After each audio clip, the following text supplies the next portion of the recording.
Bonjour tout le monde. Introduction pour prévenir du coup que la vidéo que vous allez regarder là est la rediffusion d'un live que j'ai fait sur la page Facebook Histoire d'apprendre. Et donc du coup forcément, même si j'avais préparé mon sujet, euh, une bonne partie du live c'est des réponses à des commentaires des personnes qui étaient en live. Et donc forcément, je n'ai pas préparé mon texte, donc il y a une part d'improvisation et donc d'hésitation. Voilà, donc c'est pas aussi cadré, aussi préparé que les vidéos habituelles. Mais voilà, c'est juste pour permettre aux gens qui ne sont que sur YouTube et pas sur Facebook de pouvoir regarder également le live, en sachant que vous n'aurez pas les commentaires qui s'afficheront. Et pour ça, il faudrait du coup regarder sur Facebook pour voir l'ensemble du live avec les commentaires dessous. Donc voilà, bon visionnage. Entendez, c'est génial. Ah par contre, oui, par contre, je suis pas droit. Je ne suis pas droit. Attendez, je vais régler ça. Je vais régler ça. Voilà. Bonsoir, là. Normalement, je vais... Bientôt, vous allez me... Normalement, vous me voyez droit. Oui, c'est bon. Il y a le son. C'est super. Du coup, ce soir, nous allons donc faire un débat sur les questions. L'histoire est-elle une science? Parce que c'est un sujet que nous avons dû faire en dissertation pour l'examen d'historiographie. Et du coup, j'ai répondu, j'ai dû répondre à cette question-là, et donc donner des arguments. Donc je me suis dit, autant vous présenter ces arguments, donc c'est ce que je vais commencer à donner les arguments que j'ai développés moi dans ma dissertation, et vous, de votre côté, vous pouvez participer librement, soit en donnant vous-même vos propres arguments directement sur la question « l'histoire est-elle une science ?», soit en réagissant aux arguments et aux éléments que je donne. Et moi, je rebondirai sur vos commentaires, et du coup, je ne me contenterai pas juste de lire ma dissertation. Ce sera juste pour faire une entame si vous-même n'avez pas d'arguments. C'est pas un live pour toi. Bah, tu peux quand même juste être écouté et écouter le débat. Vous n'êtes pas forcément obligé de participer. C'est quand même mieux si des gens participent, mais chacun est libre de faire ce qu'il veut et participe comme il le souhaite. Donc voilà. Écoutez, si avant de commencer, j'espère quand même que tout le monde va bien, que vous êtes tous en bonne santé et que le déconfinement se passe bien, que vous soyez quand même toujours prudent.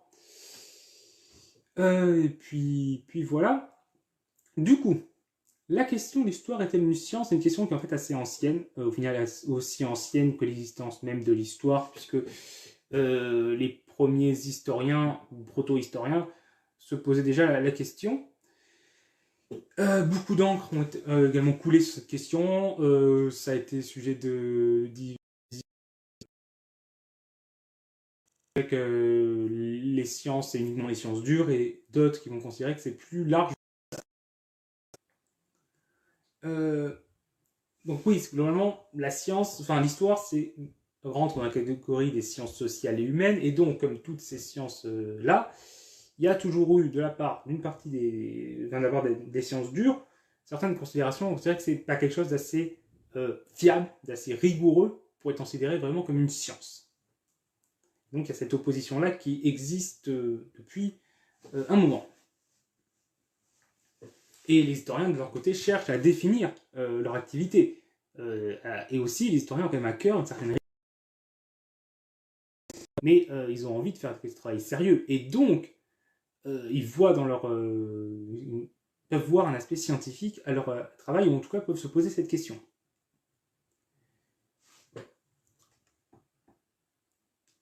Donc, pour commencer, on peut voir que la science, de son côté, au cours de son histoire, c'est pas quelque chose qui est inné à la science, c'est quelque chose qui s'est construit progressivement, mais elle s'est construite d'une méthode rigoureuse, visant à atteindre de manière la plus efficace possible une connaissance exacte d'une chose, d'un phénomène, d'un concept, en évitant les nombreux biais possibles, car toute analyse de quoi que ce soit peut être sujet à des biais si on n'a pas de méthode pour tenter de les éviter, ou en tout cas de les réduire au maximum. Donc, il y a des protocoles qui se mettent en place, qui ont été élaborés progressivement, parce que de manière, on va dire, empirique, on va dire et par la réflexion aussi. Mais globalement, on met en place un protocole on se rend compte que quelque chose dans le protocole laisse à désirer, qu'il y a toujours un biais qui peut s'immiscer quand même dans l'expérience, et donc ce protocole on l'améliore. Donc par exemple les expériences, je dirais que l'expérience soit reproductible, pour que ce ne soit pas juste une expérience isolée qui fasse preuve d'un élément, mais n'importe qui, n'importe où, s'il refait la même expérience, obtiendrait le même résultat. Il y a également le concept du double aveugle pour éviter que le point de vue de la personne sur laquelle on fait l'expérience, ou enfin de la personne ou de l'individu ou de l'animal même qui fait l'expérience, enfin, qui subit l'expérience, et la personne qui effectue l'expérience, donc le chercheur, doit ne pas savoir dans quel cas l'expérience sur laquelle il fait, enfin dans quel cas c'est l'expérience qu'il veut tester, ou tel cas c'est l'échantillon test. Pareil, il faut randomiser par exemple les échantillons.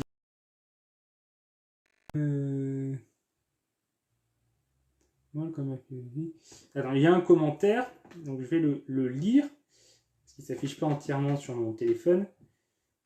Hop là. Attendez.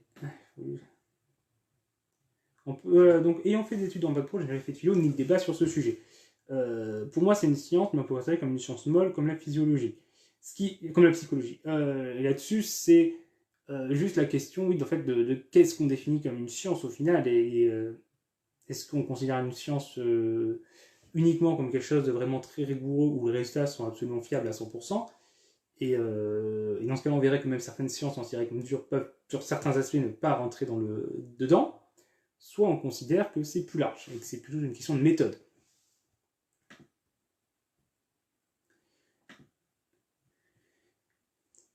Et donc, du coup, la science ayant élaboré tout ce protocole avec vraiment cette idée d'être fiable, d'être rigoureuse et d'obtenir des résultats précis, il y a une certaine méfiance qui a pu apparaître vis-à-vis des sciences humaines et sociales, puisque leurs sujets d'études sont... Oui, ça c'est bon élément, l'histoire passée n'est pas reproductible. Et ça, c'est un des éléments qui fait que les scientifiques, les scientifiques des sciences dures, ont une méfiance vis-à-vis de l'histoire, parce qu'on ne peut pas reproduire les phénomènes historiques. Certes, certains phénomènes historiques peuvent se ressembler, mais toujours, on ne peut pas reproduire exactement le même contexte, il y a toujours des différences. Donc, l'histoire n'est pas reproductible. Mais on peut au final aussi voir que, par exemple, si on regarde la théorie de l'évolution, qui est une théorie qu'on a toutes les raisons de penser qu'elle est absolument vraie, elle a été observée et tout, mais par contre, lorsqu'on l'utilise pour analyser l'évolution des espèces dans le passé, on ne peut pas reproduire cette évolution, puisque on n'a plus sous la main les individus qui ont vécu cette évolution-là, puisque par définition, ils ont évolué, ce n'est plus les mêmes aujourd'hui, et donc du coup, on ne peut pas reproduire à l'identique les évolutions passées. On en est réduit à partir de notre connaissance du phénomène de l'évolution, et ce qu'on obtient comme information sur ce qu'il y avait avant et sur l'environnement d'avant, essayer de comprendre comment ça s'est passé. Mais ce n'est pas reproductible. Et pourtant, la biologie est considérée comme une science dure. Et donc on voit que là, c'est un élément qui montre qu'il y a une frontière qui est plus floue qu'on ne pourrait penser. D'un point de vue purement d'expérience, on pourrait dire, d'un point de vue purement recherche, on pourrait dire oui. Et évidemment, ça serait absolument horrible de faire ça. Comme en science, de toute façon, dans les sciences dures, il y a des expériences aujourd'hui. À une époque, ce n'était pas forcément le cas, mais aujourd'hui, il y a une éthique dans les expériences qui sont acceptées. Il y a des choses qu'on ne peut pas faire. Et c'est normal, parce que avoir la connaissance, c'est bien, mais à un moment donné, il ne faut pas perdre son humanité pour ça. Donc, donc oui, évidemment, il ne s'agit pas de tenter de refaire l'expérience sur les génocides. Mais par contre, il y a des expériences psychologiques qui ont été faites pour comprendre comment les personnes qui ont été soumises à l'autorité peuvent se retrouver à faire des actions qu'on ne penserait pas que quelqu'un de normal serait capable de faire. Il y a eu des expériences de psychologie, par exemple, je vais vous la résumer là de mémoire. On a rassemblé des gens dans... Enfin, oui, il y avait une personne qui était donc la personne sur laquelle on faisait l'expérience. Il y avait un scientifique qui donnait des consignes à cette personne et un faux cobaye qui, du coup, devait répondre à des questions. L'autre personne, la personne sur laquelle donc, on faisait réellement l'expérience, devait envoyer un choc électrique si la personne donnait une mauvaise réponse. Et la personne, du coup, qui était interrogée, faisait exprès de donner des mauvaises réponses et faisait semblant de recevoir un choc électrique. À chaque fois, le choc électrique était censé augmenter, en sachant qu'il n'y avait pas de choc électrique en réalité. C'était juste un jeu d'acteur de la personne pour faire croire à la personne sur laquelle on fait l'expérience qu'elle met bien un choc électrique. Et il y a une proportion non négligeable des personnes qui infligent sous l'effet de l'autorité et quand la personne, le scientifique, lui dit c'est nécessaire, il faut que vous continuez, c'est important pour l'expérience, et la personne n'est pas consciente que l'expérience est sur lui, pense que l'expérience est sur l'acteur. Et bien, beaucoup de gens, je n'ai plus les chiffres en tête là, malheureusement, d'ailleurs, je vous conseille, si vous êtes intéressé par les expériences de psychologie, la chaîne YouTube d'Horizon Gull, qui parle beaucoup de ce genre de choses, et avec là, vous donnera une explication plus précise de l'expérience. Mais en fait, c'est que dans certaines conditions, mais beaucoup de gens sont capables de faire des actes qu'on ne penserait pas possibles. Et du coup, voilà, donc pour vous dire, il y a des expériences qui ont été faites pour comprendre certains phénomènes qui ont pu avoir lieu dans les pires moments de l'histoire. En tout cas, oui, donc il y a cette méfiance de l'histoire.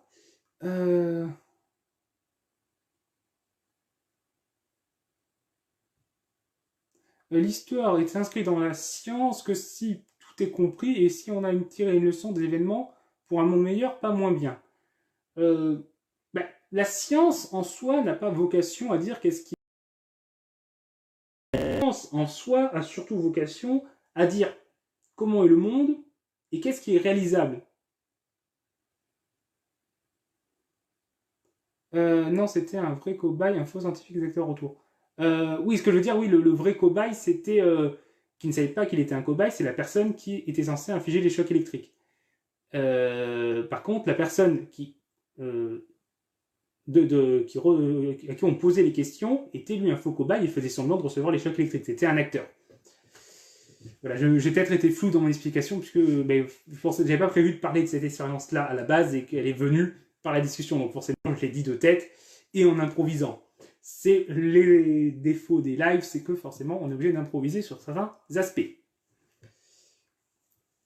Mais du coup, l'histoire est une science évolutive. Toutes les sciences en soi évoluent. Enfin, je sais pas ce que tu entends par science évolutive, mais les sciences ont toutes évolué dans leur concept, dans leur méthode et dans leur connaissance, parce que par principe, la science vise à améliorer sa connaissance, sa compréhension du monde, et à remettre en question ce qui existe déjà.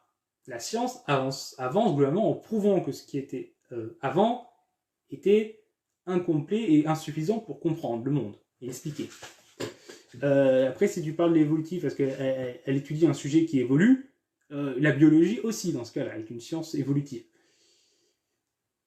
Mais d'ailleurs, globalement, je pense que juste séparer les sciences en catégories sciences dures et sciences molles, c'est une séparation qui a du sens, mais c'est une séparation qui ne suffit pas à tout expliquer. Et je pense qu'il peut y avoir plusieurs catégorisations des différentes disciplines historiques. Voilà, c'est ça. Oui, Sarah, c'est ça. En sachant qu'en fait, on lui demandait d'infliger les chocs électriques, sauf qu'il n'y avait pas de choc électrique réellement infligé. On avait quand même un minimum de morale à pas se dire, tiens, on va vraiment mettre des chocs électriques mortels à quelqu'un. Non, c'était une mise en scène. Mais qui devait être suffisamment crédible pour que la personne pense vraiment le faire.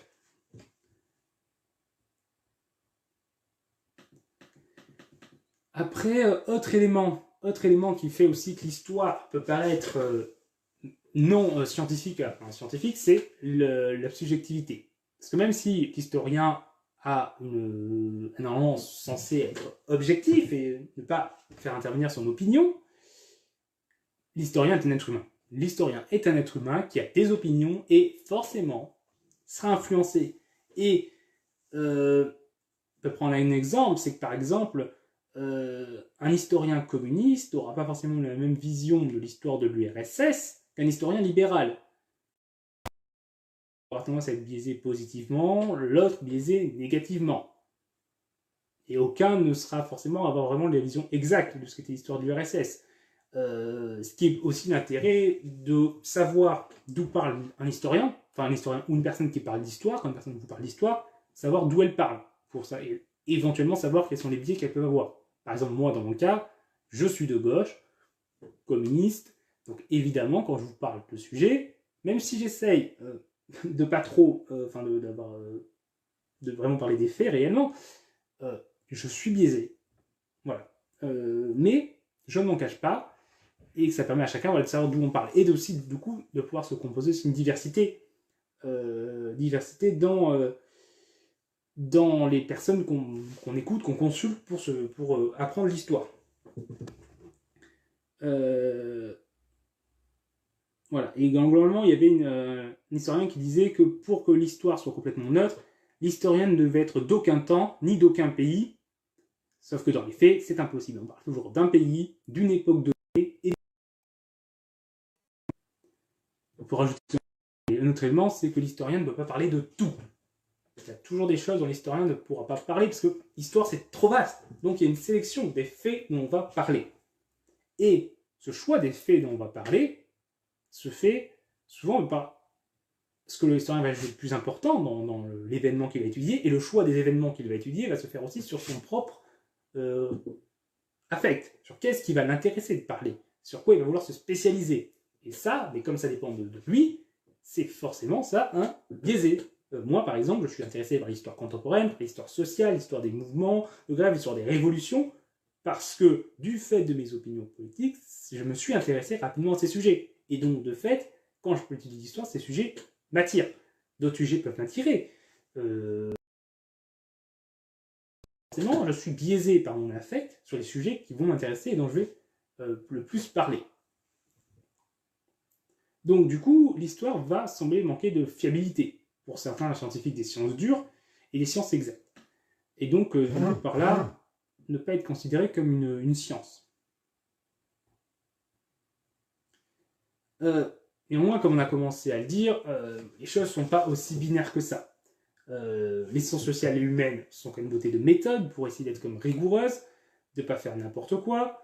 Par exemple, l'historien, il y a toute une formation pour essayer de savoir comment prendre en compte les sources, comment les analyser, comment essayer d'avoir accès au maximum de sources, et également comment les traiter, comment savoir qui a écrit cette source, pourquoi il l'a écrit, qu'est-ce qu'il pensait de l'événement dont il parle, pour savoir comment la source est biaisée, pour pouvoir prendre du recul sur elle.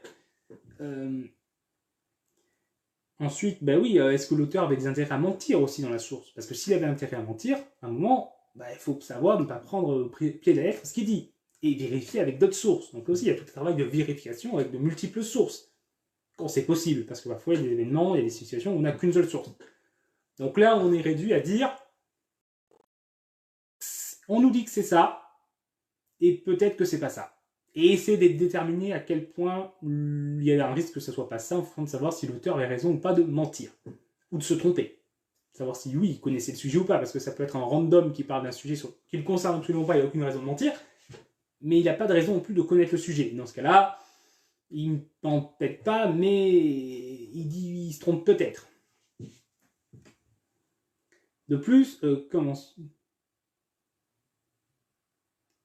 ben oui, l'historien, oui, ça j'en parle plus tard dans ma dissertation, mais on peut en parler dès maintenant. L'utilisation des sciences dures existe en histoire. Par l'archéologie s'appuie en effet sur des sciences dures, l'anthropologie rentre plus dans le domaine des sciences sociales et humaines. Mais globalement, il y a une utilisation des technologies des sciences dures. On utilise par exemple de la datation, des méthodes de physique pour faire de la datation, de la biologie pour analyser l'ADN. On par exemple analyser l'ADN de souris pour savoir quand c'est que les îles Canaries, j'ai un doute. Mais en tout cas, il y a des îles au Portugal, qui sont au Portugal, qui, oui, par exemple, le carbone 14. Mais on a aussi analysé donc l'ADN de souris, je crois que c'est les îles Madère, pour savoir qui est arrivé. Parce que de base, les souris n'habitent pas là, et s'il y a des souris, elles ont été amenées par l'homme. On pensait que les Portugais étaient les premiers à être arrivés sur l'île, et que donc l'ADN des souris là-bas serait plus proche de l'ADN des souris portugaises. Sauf qu'on a trouvé des traces d'ADN qui viennent plutôt des Portugais. Des Vikings auraient débarqué sur l'île, auraient du coup au passage laissé des souris sur place qui par la suite sont hybridées avec celles amenées par les Portugais. Et donc l'utilisation de la biologie permet de connaître plus de choses sur la manière dont les îles ont été peuplées. Les mêmes méthodes sont utilisées pour étudier le peuplement de l'Océanie. On peut aussi utiliser des méthodes scientifiques pour analyser les sources. Lorsqu'on a un parchemin, savoir est-ce qu'il est authentique, est-ce qu'il est vraiment de cette date-là, est-ce qu'on a réécrit dessus ou pas, pouvoir détecter du coup des écritures cachées, essayer de pouvoir les analyser. La composition aussi, pour savoir comment on faisait, ou les tablettes ou des choses comme ça, comment l'époque on les fabriquait, on peut analyser leur composition avec les sciences dures. Donc, oui, l'histoire utilise des sciences dures dans son travail. Donc là aussi, il y a un lien. Il y a un lien qui existe entre les deux. Donc, on peut aussi rajouter du coup sur la rigueur de l'histoire, c'est que les travaux des historiens, comme les travaux des scientifiques, peuvent être mis en question par les pairs, et doivent l'être.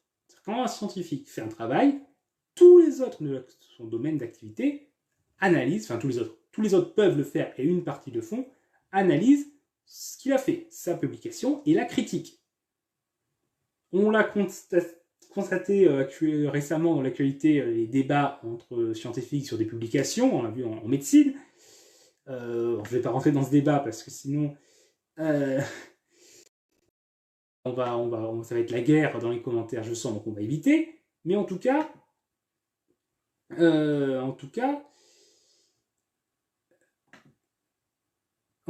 en histoire, c'est pareil. Lorsqu'un historien publie un papier sur ses recherches en histoire, les autres historiens qui sont spécialistes du domaine vont regarder ce qu'il a fait et vont pouvoir le remettre en question et dire si, en fonction de sa méthode, en fonction de comment il a fait ses recherches, de ce qu'il dit et de ce qu'eux-mêmes connaissent sur le sujet, des recherches qu'ils ont eux-mêmes fait, si ça leur paraît viable ou pas, si ça leur paraît correct ou pas. Donc il y a tout un travail de remise en question qui se fait, d'analyse, de revue par les pairs, comme dans les sciences dures.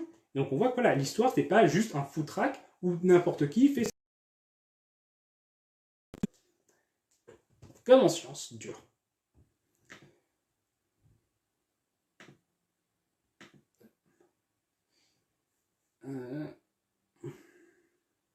Pareil, oui, quand l'historien fait un travail, rend un travail, une publication, il doit mettre une documentation, dire quelles sources il les a consultées et comment, pour que chacun, les autres historiens, même faire le même travail que lui, pour voir s'ils peuvent en arriver au même résultat. Donc là, on a une reproductibilité, pas fait étudier, mais de la manière. Et si on utilise les mêmes éléments de la même manière, est-ce qu'on en arrive au même résultat? Si oui, c'est qu'il y a quand même une certaine rigueur.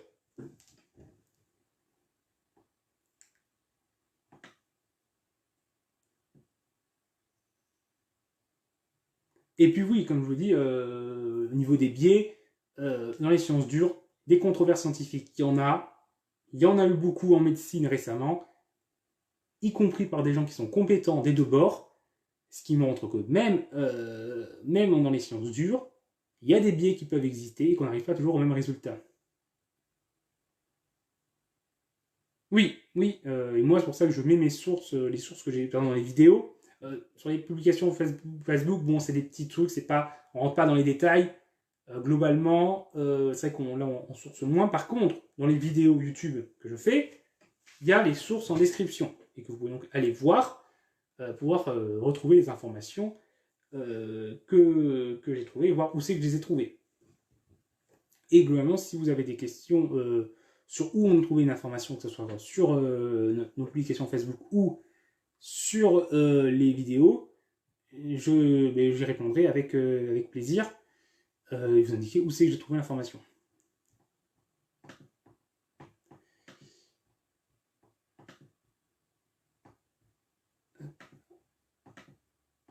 Attendez.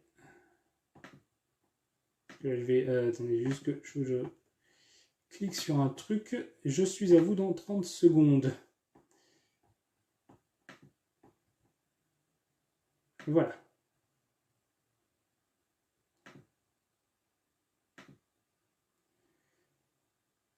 Ensuite, il y a un autre élément qu'on peut voir, c'est que les sujets d'études des sciences sociales humaines peuvent paraître un sujet plus, on va dire, quelque sorte des sujets plus flous. Par exemple, déjà, l'histoire a des limites floues. Où commence l'histoire, c'est pas pareil partout. Et les limitations entre périodes, c'est flou. Oula, excusez-moi excusez le bruit, c'est mon chien derrière la porte qui fait du bruit. Du coup, je disais oui, les périodes historiques ne sont pas définies de manière très claire et nette. Et topologie, attendez, il faut que je lise, que j'ai un commentaire que je vais lire. Faut que je retrouve. Attendez, parce que là du coup j'ai que le début du cours. Disons que l'anthropologie peut en effet compléter certaines choses mal connues en histoire, par exemple pour avoir eu un cours sur la religion et les rituels mortuaires, en histoire sur les populations, et là j'ai pas encore la suite de ton commentaire. Faut que je dise la suite de ton commentaire. Voilà, je vais pouvoir bientôt, si ça veut bien charger, parce que forcément... Voilà. Ne pouvait pas au bien intérieur de l'Antiquité pour comprendre ces rituels plus ou moins sans avoir des sources écrites, mais seulement en archéologie et des ossements. L'anthropologie peut être mortuaire en comparant des sociétés actuelles, parfois considérées comme primitives, avec des populations très anciennes. Primitive avec beaucoup de guillemets, en effet, parce que le qualificatif de primitive est assez méprisant, alors que ces sociétés ne sont pas si primitives que ça. Avec des populations très anciennes, du moins ça aide à élaborer des hypothèses plus solides, ainsi alliées à la fois histoire et anthropologie, ça permet souvent de rendre des études historiques plus solides et rigoureuse. Mais globalement, dès qu'on croise les différents domaines d'études, on obtient toujours des meilleurs résultats.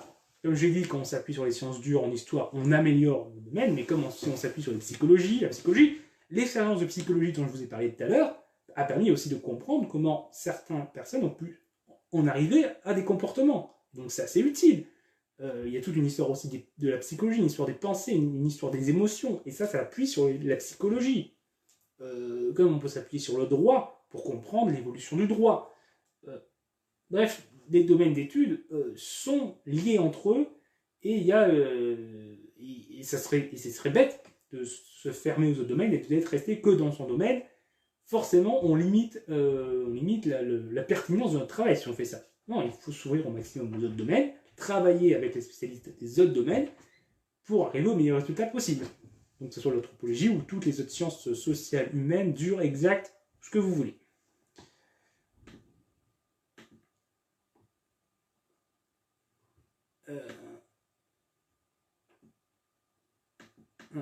Du coup, oui, j'en étais au flou dans les... la préhistoire existe-t-elle? Oula.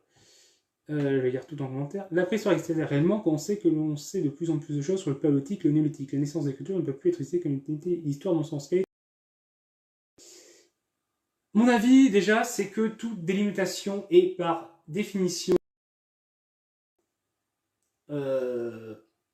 est floue et artificielle. Quand on délimite quelque chose, c'est une construction humaine. Et ça, dans n'importe quel domaine, y compris dans les sciences dures. Je dirais juste, par exemple, la notion d'espèce est une notion créée artificiellement qui n'existe pas de manière absolue dans la nature et que les frontières de la notion d'espèce sont floues. Donc oui, lorsqu'on décide de mettre des cases en histoire, que ce soit définir qu'est-ce que l'histoire, quelle est la période couverte par l'histoire, et quelle est la période de l'Antiquité, quelle est la période du Moyen-Âge, etc., c'est des délimitations floues où on a décidé de mettre des limites, nous, humains. Et ça ne s'appuie pas sur du vent, mais ça ne s'appuie pas sur des vérités absolues. Et donc le fait de décider que c'est l'écriture qui fait le début de l'histoire, c'est un choix, c'est une construction humaine, sociale, qui a du sens, oui, mais qui n'est pas absolue. Et donc de ce fait, la changer comme ça serait compliqué parce que déjà on a énormément de choses dans l'étude en histoire. S'il fallait rajouter tous les milliers d'années avant, même si on en parle un peu en Antiquité en première année, on a parlé du néolithique. Parce que le néolithique, c'est la période où les prémices de la civilisation émergent. Et pour comprendre les civilisations qu'il y a après, il faut étudier le néolithique. Oui. Donc, oui. En plus, oui, vous avez raison. Le néolithique pourrait très bien avoir sa place en histoire et on l'étudie déjà en histoire. Par contre, est-ce qu'on peut l'étudier avec autant de précision que les autres dans le même temps? Ça serait compliqué. Donc il faut maintenir des limitations. Mais oui, je pense qu'il faut peut-être avoir plus de souplesse sur la manière dont on fait cette délimitation. Et globalement, oui, on a des sources de plus en plus importantes sur le paléolithique et le néolithique. Je t'avoue que je n'ai pas beaucoup de connaissances sur le paléolithique, le néolithique un peu plus, parce que justement, oui, comme je te l'ai dit, comme je vous l'ai dit, on l'a vu en cours, et que j'en ai fait une vidéo. Mais pareil, je ne suis pas forcément un jour des découvertes plus récentes. Mais oui, pour résumer ma pensée, les délimitations, les limites sont utiles, mais il faut avoir conscience que ce ne sont pas des vérités absolues.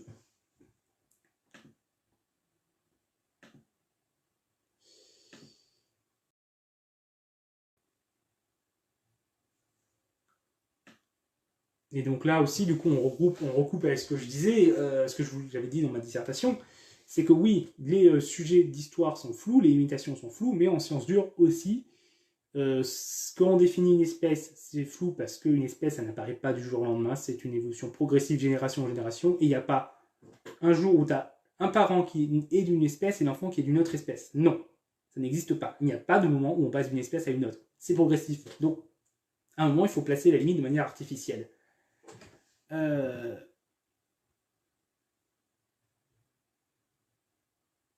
Oui, c'est pas parce que c'est abstrait que c'est inutile. Non, on en a besoin. Le cerveau humain a besoin pour comprendre les choses. Donc oui, il faut. Sinon, on serait perdu. Si on met aucune case, si on met rien, on peut pas s'y retrouver. Mais oui, donc il faut avoir, il faut mettre un moment des cases, des limites, pour cadrer les choses. Mais comme je l'ai dit tout à l'heure, même si c'est utile et que ça correspond quand même à une certaine réalité, parce qu'on ne les met pas n'importe où, il faut quand même avoir conscience, savoir que ce n'est pas une vérité absolue, et pas s'arc-bouter dessus en disant non, ça c'est en dehors des limites, ça n'existe pas pour moi. Non. Il faut que ce soit un historien du Moyen-Âge, va s'intéresser à ce qui se passe à la fin de l'Antiquité. Il ne peut pas juste dire c'est la fin de l'Antiquité, mais c'est l'Antiquité, je ne m'y intéresse pas. Non, parce que c'est une continuité. Et comme on l'a vu en Antiquité, si tu étudies le début de l'Antiquité, tu dois savoir ce qui se passe dans le Néolithique, parce que ça a des répercussions sur ce qui se passe après. Donc, il faut quand même avoir cette conscience-là. C'est un équilibre entre l'utilité des cases et la conscience de l'aspect artificiel de ces cases.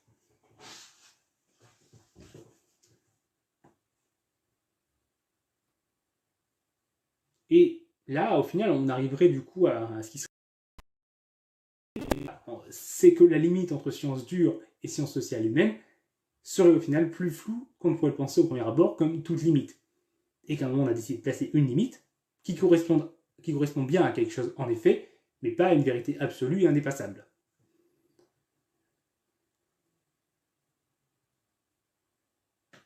Voilà, donc là, après, dans ma dissertation, on passe à une autre partie. Donc, si vous avez d'autres questions, du coup, sur ce qu'on a dit pour l'instant, je vais les prendre là, et puis sinon, on passera à la suite du débat. Tout à fait d'accord sur cette analyse. Eh bien, écoute, je suis ravi que nous soyons d'accord, même si les désaccords sont aussi très, très constructifs, mais c'est toujours ravi de voir que je ne dis pas non plus n'importe quoi, des gens peuvent être d'accord avec moi, même si je dis n'importe quoi. Mais globalement, nous sommes d'accord là-dessus et c'est très bien. C'est très bien.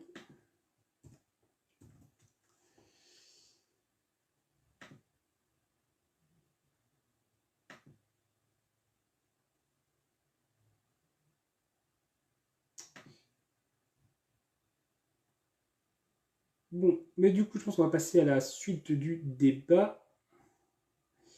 Et donc, une autre séparation entre l'histoire, enfin les sciences humaines, sociales, et en particulier les sciences dures. les sciences dures, globalement, ont pour vocation de donner des règles de fonctionnement du monde à partir de leurs études. On essaye de comprendre le monde et de savoir comment il fonctionne et quelles sont les règles qui le régissent. Les lois de la physique, les lois, toutes ces lois, les lois de l'évolution, tout ça, il y a des lois qui régissent le monde. Et ces lois ont une vocation universelle et prédictive. C'est-à-dire qu'à partir d'une loi qu'on a découverte, on est censé pouvoir prédire ce que telle situation va donner. Et ainsi, une fois qu'on a démontré un phénomène, on est censé savoir à l'avance ce qu'une expérience va donner. Globalement, c'est ce qu'on fait en physique chimie. Les profs nous font faire des expériences en sachant très bien ce que ces expériences vont donner. Les expériences sont bien faites, ce qui n'est pas toujours le cas en cours. Et ça, c'est plus un problème de la personne qui fait l'expérience, de la manière dont l'expérience est faite, que de l'expérience elle-même.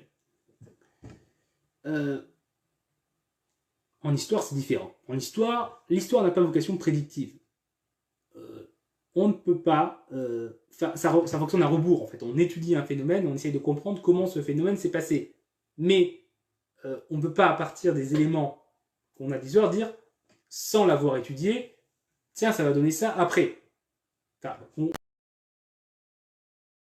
Parce que si on comprend des phénomènes historiques, on peut s'essayer à se dire telle situation, ça peut déboucher potentiellement là-dessus. Mais ce n'est pas exact, c'est pas un truc exact. Ça peut arriver, mais ça ne peut ne pas arriver. C'est des conjectures, des hypothèses, mais le travail de l'historien, en final, c'est pas ça, c'est pas de prédire. Et si certains veulent étudier l'histoire pour prédire l'avenir, ça existe, il y a des gens qui s'appuient là-dessus, qui disent qu'il y a des historiques qui ont tel sens. Ça peut être instructif, ça peut être intéressant d'y réfléchir, de faire des parallèles, mais ces parallèles sont très incomplets. Toute situation, une situation ne se reproduit jamais à l'identique. Et donc, on peut pas en tirer de conclusions sur ce qui va se passer après. Et donc, il faut être très prudent lorsqu'on essaie de déduire, de prédire le futur à partir de l'histoire. On peut certes émettre des hypothèses pas complètement connes, mais penser qu'on peut vraiment prédire le futur comme ça, c'est être très optimiste sur sa capacité de compréhension des choses.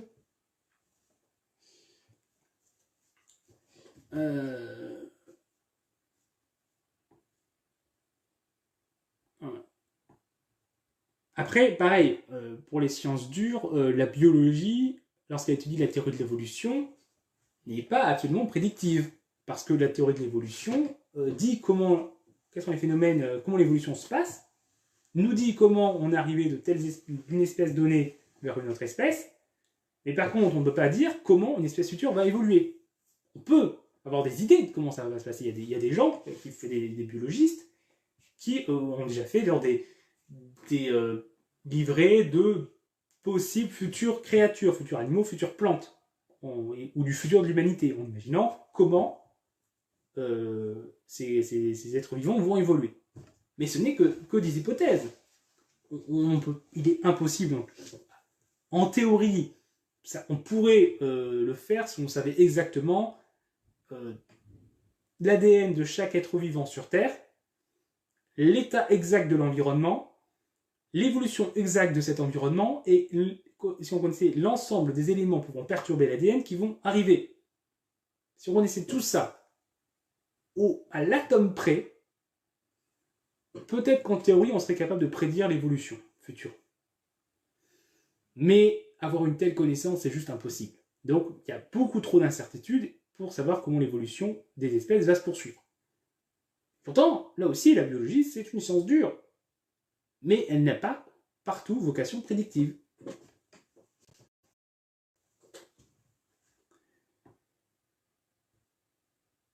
Et donc là, oui, là aussi, ça montre qu'on ne peut pas juste utiliser cet élément-là pour différencier sciences dures de sciences sociales et humaines. Et donc, on pourrait en arriver à la conclusion que plusieurs conclusions, je pense, peuvent être déduites. Déjà, comme je l'ai dit tout à l'heure, c'est que là, il n'y a pas de finale de limite aussi claire et nette que l'on pourrait le penser. Et en plus, la science est une partie de l'histoire toujours en évolution. Oui, mais il y a une histoire des sciences. Il y a une histoire des sciences. On étudie l'évolution de l'histoire, enfin l'évolution des sciences, grâce à l'histoire. Et ça permet de savoir comment la science s'est construite sa méthode, par exemple, savoir qu'est-ce qui a été découvert et quand, par qui, comment. Pour la science, c'est important de connaître son histoire. Donc, l'histoire a besoin des sciences dures pour mieux comprendre certaines choses dans ses sujets d'études, mais la science a aussi besoin d'histoire pour mieux se comprendre elle-même. Et donc, on peut voir qu'il y a des liens d'interdépendance entre les deux. Et ce qui, du coup, rejoint aussi l'idée que j'avais émise, que la séparation entre les deux. L'histoire n'est donc pas cyclique selon moi. Non. Oui et non. Oui et non. Je considère qu'il y a des situations qui se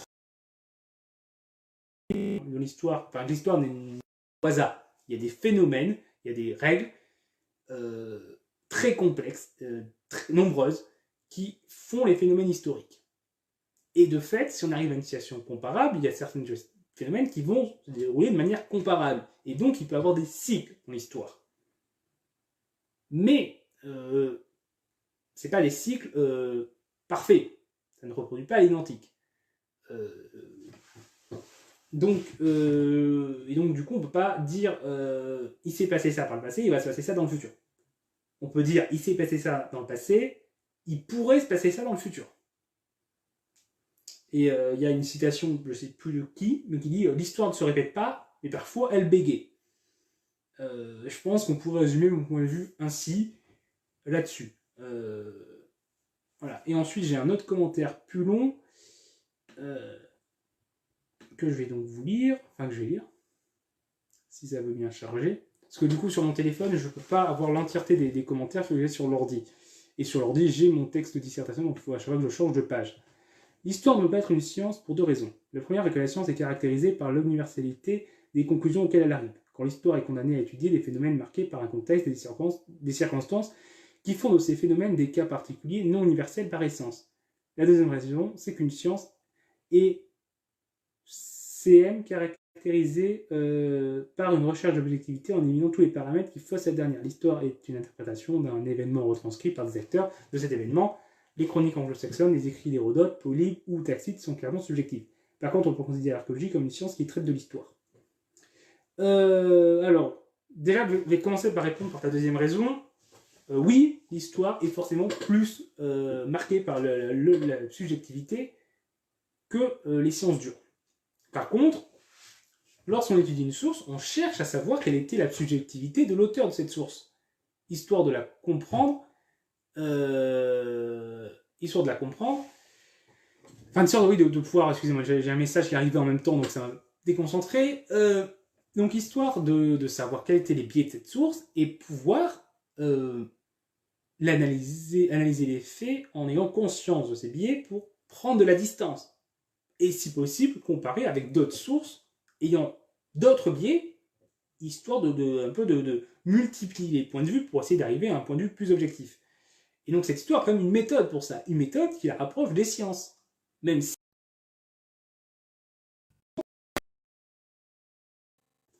Et au final, c'est pareil aussi, c'est que l'histoire est condamnée, en effet, à étudier des phénomènes passés qui sont déroulés dans un contexte précis qu'on ne peut pas reproduire à l'identique. Et que donc on ne peut pas avoir exactement la méthode que dans les sciences dures, exactement le même résultat. Et donc là, au final, la séparation entre sciences dures et histoire, et on pourrait dire pareil pour les autres sciences sociales et humaines, je suppose, c'est que la différence n'est pas fondamentalement dans la discipline, mais dans le sujet d'étude de la discipline. La discipline, de même, a la même vocation rigoureuse et méthodique. Par contre, les sujets d'étude ne s'y prêtent pas de la même manière. Mais pour les sciences dures exactes aussi, comme je vous l'ai dit, je reprends encore une fois l'exemple de la biologie de l'évolution des espèces. Ce sujet d'étude-là rentre dans la catégorie d'une science dure, c'est une chose qui est prouvée, qu'on sait qui existe, mais peut pas reproduire à l'identique. Et qu'on est condamné à essayer de comprendre a posteriori sans pouvoir... Enfin, voilà. Je ne sais pas si j'ai été clair dans ce que j'ai dit.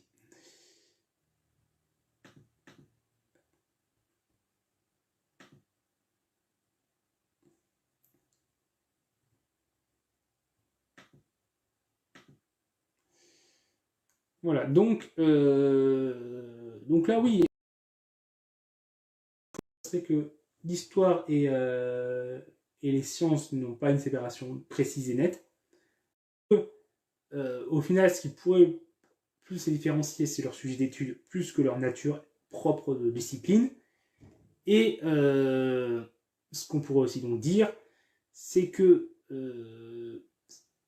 en fait, la réponse à cette question va dépendre de qu'est-ce qu'on va définir comme une science.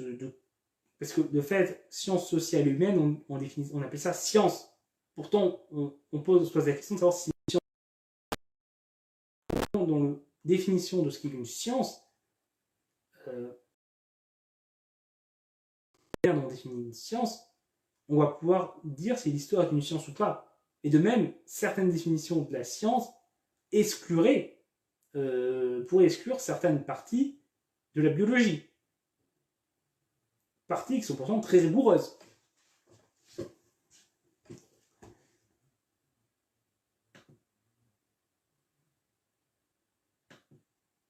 Donc voilà. Juste petite hors sujet. Il y a une nouvelle publication qui vient d'être mise sur la page. Donc une fois que vous aurez quitté ce live, une fois que ce live sera terminé, je vous invite à aller voir cette publication du coup sur notre page Facebook. Cette publication, également l'autre qu'on a mis dans la journée tout à l'heure, si vous n'avez pas encore vu. Donc voilà, juste comme l'algorithme Facebook est parfois assez capricieux, je profite de pouvoir vous parler là pour vous le dire. Donc voilà, je ne sais pas si vous avez d'autres remarques, si j'ai répondu à vos interrogations sur le sujet, si ce que j'ai dit vous a intéressé. Si vous avez d'autres questions, d'autres remarques, d'autres arguments à donner, je vais encore attendre un peu pour répondre si ça arrive.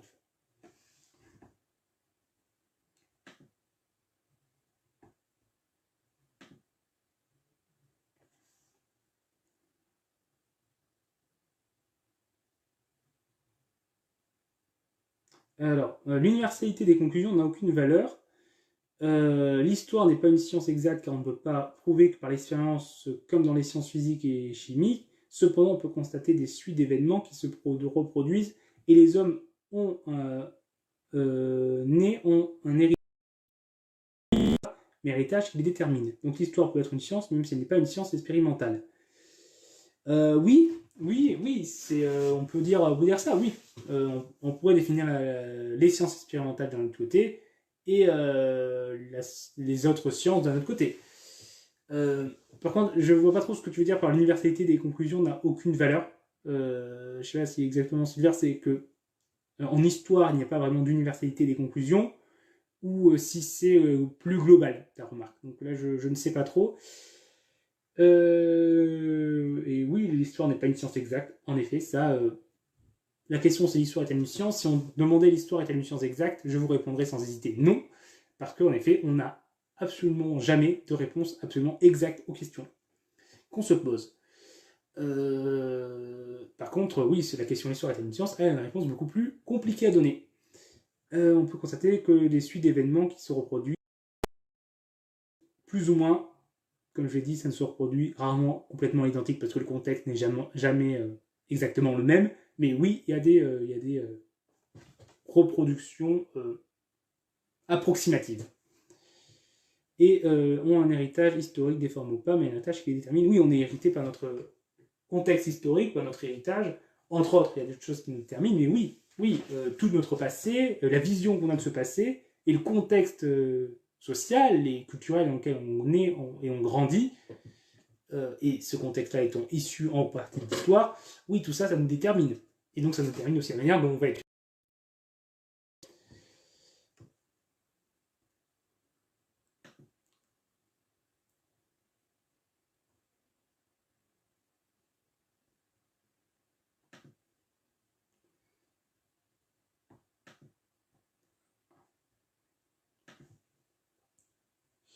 En tout cas, j'ai été content de ce débat, parce que globalement, déjà, il y a eu du monde, vous avez été plusieurs à participer, donc ça fait plaisir. On était nombreux à regarder, enfin nombreux. En tout cas, il y a toujours eu entre 10 et 30 personnes, donc c'est déjà pas mal pour un direct. Donc merci d'avoir participé, d'avoir regardé. Même ceux qui ont juste regardé sans participer, mais merci. Ceux qui au début disaient que c'était pas forcément fait pour eux parce qu'ils n'avaient pas de débat ou pas fait de philosophie, comme je vous l'ai dit, rien ne vous oblige à participer, vous pouvez juste écouter si le sujet vous intéresse. Il n'y a pas besoin d'avoir fait des études de philo ou d'être un bon débatteur pour s'intéresser à un sujet. Des études, c'est important, oui, mais il ne faut pas que ça soit une limitation absolue, qu'on s'interdise de faire des choses et de s'intéresser à des choses parce qu'on n'a pas eu les études. Sinon, ça limite beaucoup, et en fait, ça limite beaucoup aussi certaines personnes parce que l'accès aux études ou non n'est pas forcément toujours un choix, mais parfois c'est aussi un contexte social et culturel qui fait qu'on a pu accéder à des études ou pas. Et donc, refuser, fermer la porte au débat à certaines personnes sous prétexte qu'elles n'ont pas fait certaines études, c'est aussi fermer la porte à certaines catégories de population. Certes, voilà, comme je dis, comme les études, ça ne veut pas dire que les études ne servent à rien et qu'elles apportent quand même un plus, mais il ne faut pas fermer complètement la porte aux gens. En tout cas, merci à tous. J'espère que du coup ça vous a intéressé. Et n'hésitez pas à continuer de suivre notre page Facebook pour voir nos publications et nos vidéos. Et éventuellement d'autres lives, mais même si voilà, les lives, ce n'est pas forcément quelque chose de régulier, parce qu'en fait, j'avais prévu commencer à faire des lives réguliers à un moment, mais le fait est que j'avais pas forcément de sujet de ces lives. C'était juste pour répondre aux questions des gens sur les vidéos récentes, sauf que si les gens n'ont pas de questions, le live au final est un peu vide et ennuyeux. Donc au final, je pense le faire plus lorsqu'il y aura vraiment un sujet. Donc là, il y en avait un. S'il y a une vidéo qui a posé beaucoup de questions et de débats, je pourrais revenir dessus. Mais je ferai des lives, oui, vraiment quand j'aurai quelque chose à dire de base et pas juste m'appuyer sur les interventions des gens. Parce que forcément, s'il n'y en a pas, et de fait, s'il n'y en a pas, moi j'ai rien à dire, et si j'ai rien à dire, les gens n'ont pas de raison de plus d'intervenir. Donc c'est un cercle vicieux. Donc là, ouais, je suis content de ce live. Du coup, je vais encore attendre juste 30 secondes pour voir s'il y a d'autres questions et d'autres remarques. Et puis, je vous dirai au revoir. De toute façon, là, je pense qu'il y a beaucoup de gens aussi qui sont partis là parce que le débat est globalement terminé. Donc voilà. Et puis, je vous souhaite à tous une bonne soirée. Et puis une bonne continuation, une bonne santé, en espérant que tout aille bien pour vous.